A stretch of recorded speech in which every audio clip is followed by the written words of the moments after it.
কি হয়েছে? এত মনমরা হইয়া বসে রইছো কেন?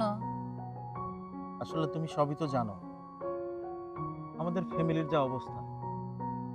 আসলে পড়ালেখা শেষ করলাম, আজও একটা চাকরি জোগাড় করতে পারলাম না। এভাবে কি আর চলে বলো? দেখো, দুঃখ করো না। চাকরি নিশ্চয়ই একটা না একটা ব্যবস্থা হয়ে যাবে। যদি এত ভাবো তাহলে তো তুমি টেনশনে পাগল হয়ে যাবে। তুমি তো জানোই আমার ভাইয়া সারাদিন রোদে পুড়ে কষ্ট করে জমিতে ফসল ফলায়, সেটা দিয়ে কোনো মতে আমাদের সংসার চলে।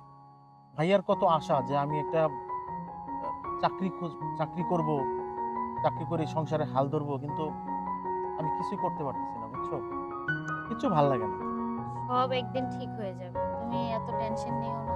তুমি যদি এভাবে টেনশন নাও, এই যে এই জায়গাটা আমরা ঘুরতে আইসা তোমার সাথে বসছি, একটু আনন্দ করব, একটু গল্প করব, তা না তুমি শুধু কাজ কোথায় পাবা, কোথায় কি, শুধু ব্যস্ত নিয়ে থাকো। হয়ে যাবে। যাও, আমার একটা মামা আছে বুঝছো, আমার মামাকে যদি বলি সে তোমাকে কাজ মিলিয়ে দেবে, কোনো সত্যি বলছো? সমস্যা হবে না। আমার কেন জানি খুব ভয় হয় জানো, যে আমি না হয় এই দরিদ্রের কষাঘাতে পড়ে তোমাকে হারিয়ে ফেলি। না, তুমি আমাকে কেন হারাবা? আমি তোমার আছি, তোমার থাকবো। দেখো আমার তো ভাইয়া ছাড়া কেউ নাই, তুমি কখনো আমাকে ছেড়ে যাও না। আমি তোমাকে ছেড়ে কখনো যাব না, এই কথা দিলাম। কিন্তু তোমার তো কাজ করা লাগবে। এই সুন্দর মুহূর্তটা আমরা নষ্ট না করি। তুমি আর আমি ঠিক আছে। আজকে ঘুরবো একসাথে, সমুদ্র দেখবো। আর এটা তো জানো, এটা তো বন। এটা হচ্ছে কোন জায়গায় জানো? বান্দরবন। অনেক সুন্দর জায়গা, তোমাকে এই জায়গায় নিয়ে আসছি। তুমি একটু উল্লাস, একটু মজা নাও। আচ্ছা চলো এখান থেকে ওইটা করি, ওই দিকটাতে করবো। হ্যাঁ আচ্ছা, সমস্যা নাই, চলো আমরা সমুদ্র সৈকত দেখবো আজকে। হ্যাঁ, ঠিক আছে। আচ্ছা চলো।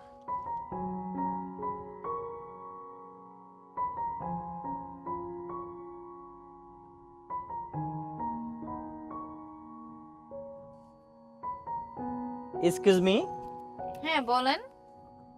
আমি কি আপনার নামটা জানতে পারি? বাট হয়, আপনি কেন আমার নাম জানতেন? না, একজন মানুষ স্বাভাবিক একজনের নাম জানতে পারে। কেন জানতে পারে? কোনো জানতে পারে না। আপনি আরে আমার রাস্তা ছাড়েন, আমি যাব। রাস্তা যদি না ছাড়ি? কেন? এই এলাকা, পুরা এলাকা আমার বাবার। তাই নাকি? আমি যা মনে চাই আমি তাই করতে পারি। হ্যাঁ, আশ্চর্য হ্যাঁ। কথাবার্তা। জাস্ট আমি শুধু তোমার নাম জানতে চেয়েছি। হ্যাঁ, আপনার নাম কি তাহলে? আমার নাম রবিন চৌধুরী। ঠিক আছে, এক নামে আচ্ছা। সবাই চিনে। আপনি রবিন চৌধুরী? হ্যাঁ। এই জন্যই আপনার এত দাম। রাস্তা ছাড়েন, আমার সময় নেই। দাঁড়ান, আপনার সাথে আমার কিছু কথা আছে।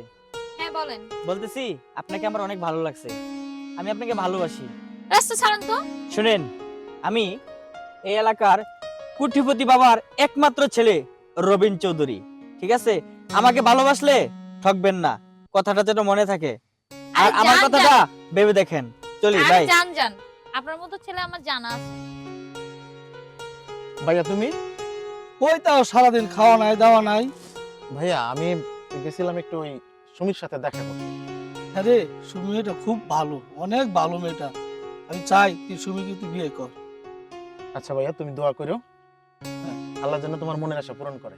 আমি অবশ্যই দোয়া করি, আমি ভাইয়ের জন্য দোয়া করবো, কার জন্য দোয়া করবো, আমি সবসময় ভাইয়ের জন্য দোয়া করি, ভাইয়ের জন্য সবসময় ভালো থাকে। ঠিক আছে ভাইয়া, কাজ করা লাগবে না, তুমিও খাইবা। চলো চলো। যাও, একসাথে খাবো দুই ভাই। তোমাকে না অনেক সুন্দর লাগছে, তাই? এই ফুলটা কানে দিয়ে আরো সুন্দর লাগবে। ঠিক আছে? তাই? হ্যাঁ। তুমি আমাকে এত ভালোবাসো, আগে জানতাম না তো। সত্যি তোমাকে আমি অনেক ভালোবাসি। অনেক না? ভালোবাসো। আচ্ছা দেখ না, ওই যে পাশে একটা টুনটুনি পাখি যদি বাসা বানাইছে, দেখছো? ছোট্ট। হ্যাঁ, এখন তোমার নিয়ে যদি এরকম বাসা বানাই কেমন হবে? সেই হবে। যাক, আমার আগের যে প্রেমিকাটা ছিল না বুঝছো, হ্যাঁ। সেই প্রেমিকাটা না ছিল, মানে কিপটা ছিল, কোনো টাকা পয়সা কিছু ছিল না। আর শেষকালে তোমাকে আমি পেয়ে গেছি। আরে আমার তো টাকা পয়সার অভাব নাই, তুমি তো জানোই। ঠিক আছে, সেটাই তো, তোমার টাকা পয়সা আমি অভাব টাকার বিছনা করে আমি তোমাকে শোয়াই রাখবো, টাকার বালিশ বানিয়ে দেবো তোমাকে। সেটা তো বুঝছি, টাকা পয়সার অভাব নাই, কোনো কিছুর অভাব নাই। তার জন্যই তো তোমাকে আমি এত ভালোবাসি। এখানে সত্যি? এইভাবে ধরে। তুমি রোমান্টিক বুঝো না, এইভাবে ধরতে হবে। হ্যাঁ, এইভাবে এই তো রোমান্টিক। তুমি রোমান্টিক কেন বুঝো না? তুমি এখন আমাকে আমি শিখিয়ে তোমাকে দাও। সব কিছু শিখিয়ে দেব। রোমান্টিক করতে হয় কিভাবে, কিভাবে ভালোবাসতে হয়, কিভাবে কাছে আসতে হয়। ওরে আমার লক্ষ্মীটি, ওরে সোনা। ভাইয়া হ্যাঁ, তুমি ভাইয়া তুই এমন কথা কেন? ভাইয়া হ্যাঁ, আমি মনে হয় তোমার স্বপ্ন পূরণ করতে পারবো না ভাই। কেন? তোর কি হয়েছে বল, বল, তোর কি হয়েছে? আজকাল মানুষ ভালোবাসার মূল্য বুঝে না ভাইয়া। কে? আমি যারে পছন্দ করতাম, হ্যাঁ, আমি যারে মন থেকে ভালোবাসতাম, হ্যাঁ, সে আমারে ভালোবাসে না। কোনো চিন্তা করিস না, সে একদিন ঠিকই সে ভালোবাসা বুঝবে। তোর ভালোবাসা এখন সে বুঝতে পারে নাই, ঠিকই সে একদিন ভালোবাসা বুঝবে। না ভাইয়া, সে এখন অন্যায় হয়ে গেছে। না না না, সে তোর ভালোবাসায় ঠিক থাকবে। দেখিস তুই একদিন তোর ভাই কি কথা বলছে, তোর ভাই যেটা বলবে সেটা সত্য হবে। তুই মানে ধৈর্য ধর, আল্লাহর রহমতে তোর ভালো সত্য হয়, তাহলে তোর ভালোবাসা ঠিকই তোর কাছে ফিরে আসবে। তুমি আমারে মাফ করে দিও ভাইয়া, তুমি আমারে মাফ করে দিও। আমরা গরিব তো, গরিবের ভালোবাসতে নেই কাউরে। গরিবরা গরিবরা শুধু অবহেলার শিকার, তাদের মনে ভালোবাসা নাই। আর ভালোবাসা তো ওই বড় লোকের লেগা, আমার ভালোবাসা নাই ভাইয়া। চলো। তুই দুঃখ করিস না, তুই দুঃখ করিস না ভাই, তুই দুঃখ করিস না। তাই হ্যাঁ, সেটা কারণ সেটা তো বুঝতেই পারলাম যে তুমি যে আমাকে ভালোবাসো। তবে তবে একটা কথা, এখানে হ্যাঁ, দাঁড়াও, বলো। এখানে দাঁড়াও। তুমি এখানে দাঁড়াইলা কেন? শোনো, কিছুক্ষণ আগে তুমি আমাকে একটা কথা বললা না, যে ওই ছেলের সাথে তোমার সম্পর্ক ছিল। হ্যাঁ, বলেছি। তুমি বললা যে তার টাকা পয়সা নেই, তার ধন দৌলত নেই, এর জন্যই তুমি ওকে ছেড়ে দিয়েছো। আর আমার টাকা পয়সা আছে, ধন দৌলত আছে, আমি অনেক টাকার মালিক, আমি চৌধুরী বংশের ছেলে, এই জন্য তুমি আমাকে ভালোবাসছো, তাই না?